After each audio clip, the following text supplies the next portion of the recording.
ఒకసారి దాన్ని పరిశీలించగా అందులో సుమారు 1060 ఫొటోస్ ఉండటం జరిగింది.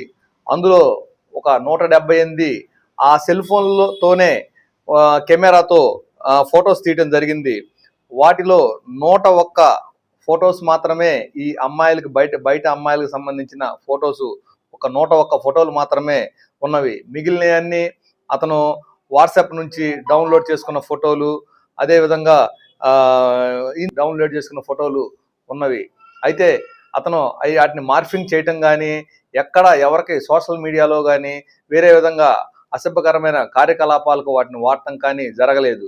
ఏది ఏమైనప్పటికీ మహిళల యొక్క ఫోటోలు వారి అనుమతి లేకుండా వీడియోలు ఫోటోలు తీయటం నేరం కాబట్టి అతన్ని మేము చట్ట ప్రకారం అరెస్ట్ చేసి కోర్టు ముందు హాజరుపెడతామని తెలియజేస్తున్నాము.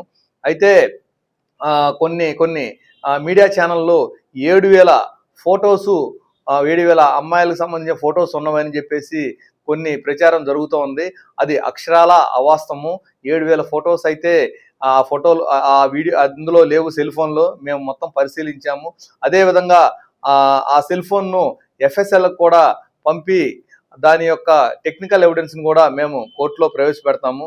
కాబట్టి మహిళలు ఎవరూ ఆందోళన పడవలసిన అవసరం లేదు. ఈ ఫొటోస్ అన్ని చాలా గోప్యంగా ఉంచడం జరుగుతూ ఉంది.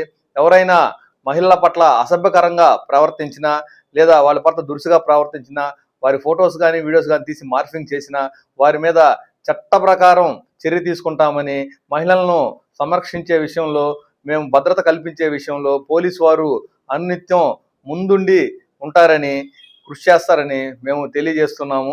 కాబట్టి ఎటువంటి సందేహాలకు ఈ ప్రజలు తావు లేకుండా పోలీసుల పట్ల నమ్మకంతో మాకు ఏదన్నా మహిళలను ఎవరిని వేధిస్తున్నా, వారిని ఇబ్బంది పడుతున్నా సమాచారం ఇచ్చినట్లయితే తక్షణమే స్పందించి మహిళలకు న్యాయం చేస్తామని తెలియజేస్తున్నాము.